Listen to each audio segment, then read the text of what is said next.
Hey everyone, Jalen here from TBIJalen doing pros and cons on Crimson Fist, Crimson Battle, or whatever you want to call them. Um, I just like Crimson Fist. It's shorter, it's sweeter, and it made more sense because they do work on fists. We made them Crimson Battlers because I guess kids would not like saying Crimson Fist. I don't understand. But Crimson Battlers are a deck that were extremely expanded upon in Neo Enforcer, a very, in my opinion, good archetype. Has faults, of course, like any other thing. So, hence the reason for this series. But without further ado, I want to start. I want to start off saying that I have had no experience playing the deck. One, because I have not gotten even any HBTO1 crap yet. I don't know if some, which anyway, what I'm trying to say is I haven't even gotten HB201. I probably looked at the set a little while, but I haven't seen like which ones we don't have and which ones we do, because I know some of these have to be promos based on them. Like I know Rock Bunker most likely is a promo we don't have or something.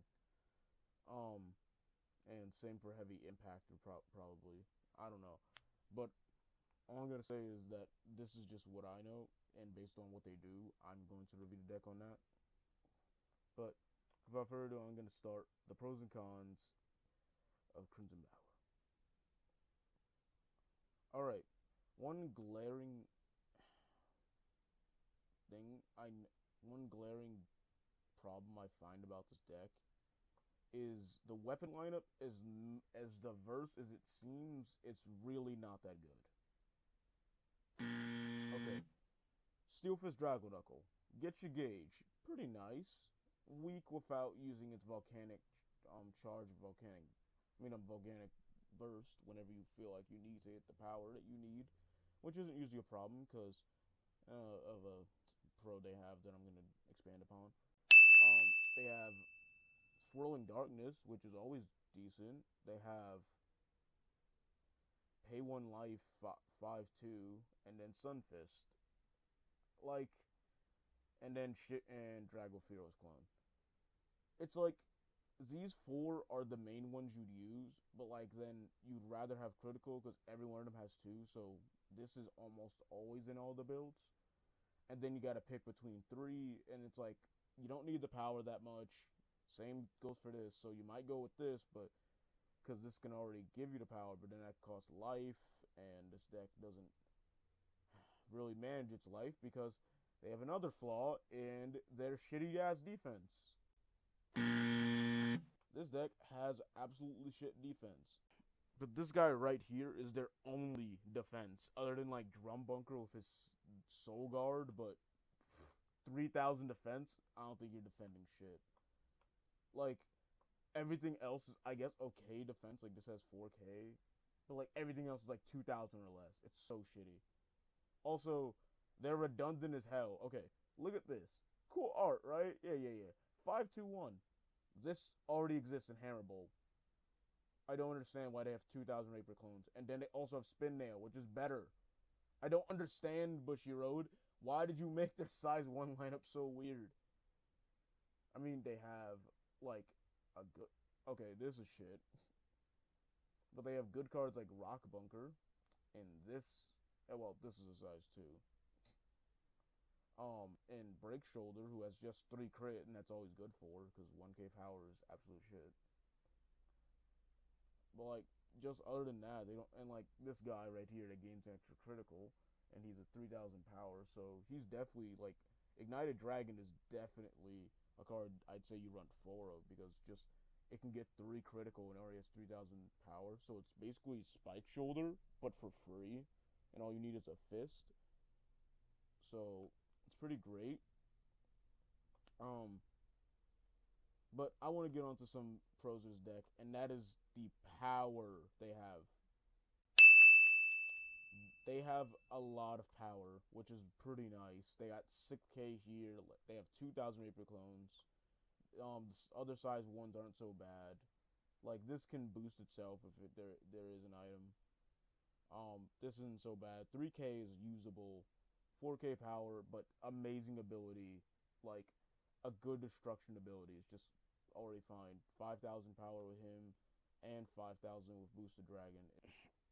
Anyway, it's just they have really good power. And another thing, they have really good damage output.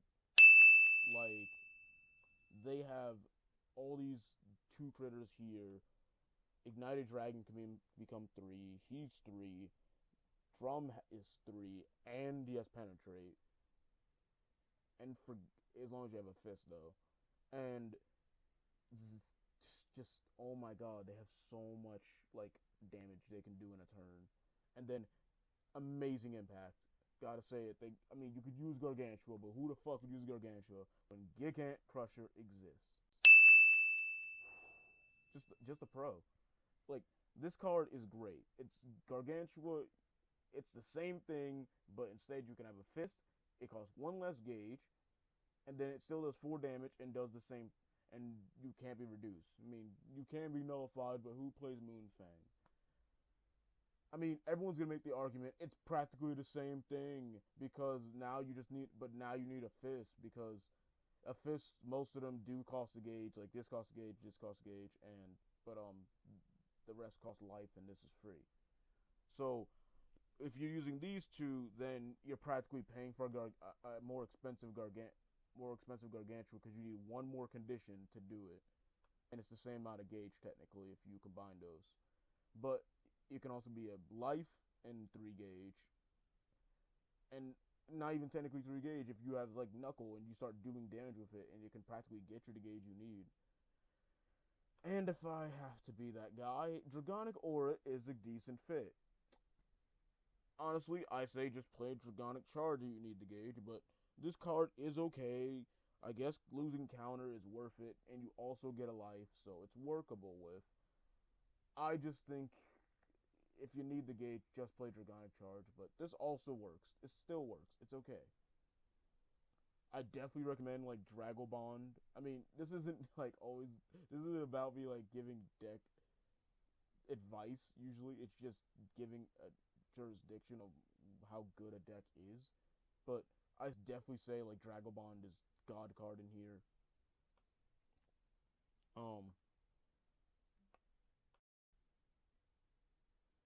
But another good thing about the deck is that it can apply a lot of pressure really fast. Like, heavy impact here just link attacking with any of these weapons, you're hitting at least 7k. Well, 6k if, like, you don't boost the Knuckle. So you're at least hitting for 6k link attack with 4 critical on, and even if they use a null, then they're also gonna still lose a card because of his ability. It can destroy any card, which is it's absurd to me. Like, he can destroy a monster, an item, a set spell, anything he wants. Like, oh my god, this card is like freaking crazy. Like, you can attack, like, you can link attack like a center, like, against, like, I don't know, Raging Spirits, and, like, destroy their size 3 while you're still going for damage. Like, this thing makes all your plays versatile, and it's free to call, which is, I think, even more absurd. Like, oh, he got hit in the power department, but who gives a fuck? His ability lets him destroy any card. So they have really nice ways of applying pressure, and then all these high critical cards. I mean, this card's shit because it's got 2,000 power. Like, Jesus Christ, just play this if you want 3 critical. I mean, it has 7,000, 3 critical, and 2,000 defense. Anyway, one thing that is a problem for this deck, they're very gauge intensive. Now, that doesn't seem like they are, but it really is, because they need gauge to mainly call him. They need gauge for some of the weapons, and gauge for the impact if you're playing it. You need gauge for counter removal, because you could be playing Dragonic Thunder, Dragonic Counter, Dragonic, what is it? Dragonic, Survive. I recommend Skies in your hand. It's a really good asset. So if you do play it, it costs gauge. But they just have very little nitpicks of how much gauge they need to do certain plays. So they do get sometimes gauge intensive. But another thing, they can get gauge pretty fast because of Rock Bunker and Dragonic Aura or Dragonic Charge, whatever your preference is. Again, like just these cards can help bring up your gauge because when you have a fist equip, you can have Rock Bunker gain you a gauge when he enters the field, which is really good. So you have pretty great cards in this deck that just apply so much pressure. I mean, like just like this gets penetrate, extra critical. Like the fists, the weapons just allow these guys to go off. But at the same time, the weapons are their greatest weakness. If you're going against like something like Darkness Dragon World where they can guillotine cutter every time you do damage, or a deck like Ancient World that can Thunder Tornado and you can't spell null it. I mean, this is Dragon World, you can't spell null anyway, but I'm just saying you can't stop it. Period. Like your weapon's just gone. Like that is really bad if you don't draw a weapon. Like these cards just basically become vanillas out the ass, and like only some of them are so good if they're vanillas. Like only like Drum, Boosted Dragon, and like a couple of others are good without their abilities, while you have shitty cards like Ignited and Guns Knuckle without their abilities, especially Heavy Impact. Heavy Impact is a terrible draw without it. So there's just some cards that just don't. You'll just be like wrecked if you do not have a weapon. Rock Bunker is like okay. He's a Bear Trap Fang Dragon clone if you don't have a weapon. So that's still pretty decent. But without a weapon, these guys are awful. But that would not be a problem if it wasn't for Dragon Repair Weapon. With Dragonic Repair Weapon, where you just literally get an item for free from your drop zone like a freaking Armor Knight reuse, but for weapons.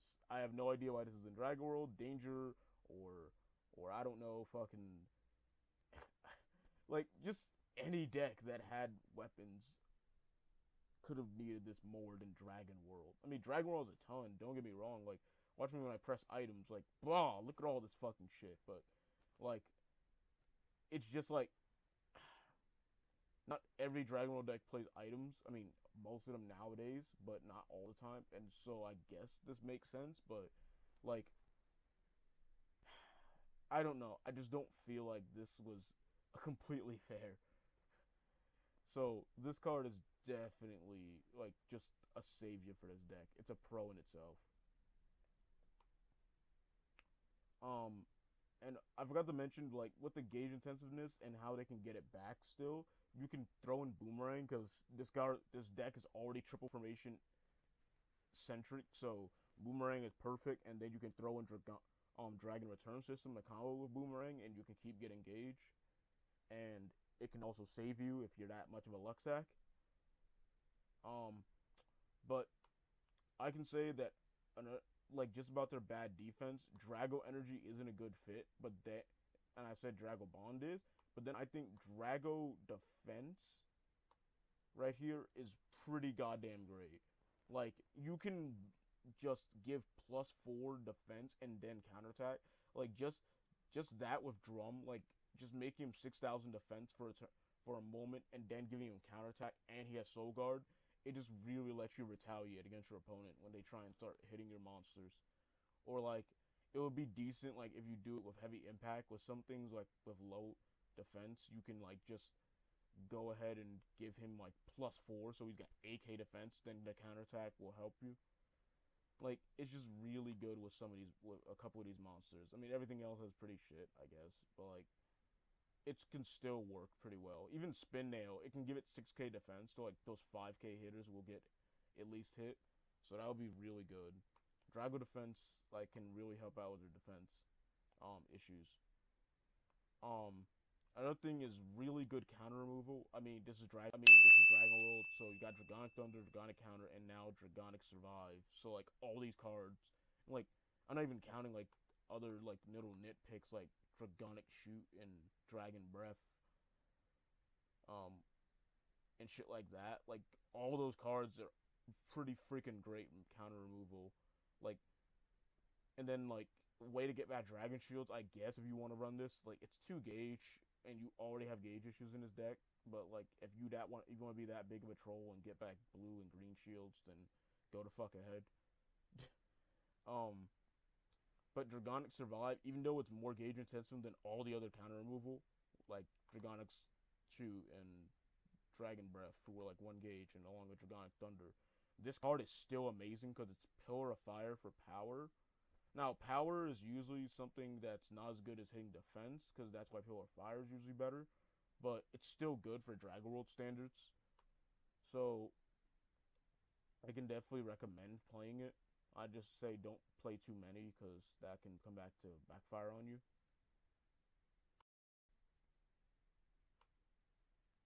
Another thing I have to say about their cons, though, is this deck has like 0 draw power. This is gonna be every Dragon World's except Dragonite's problem. Like, oh my god, there's no draw power.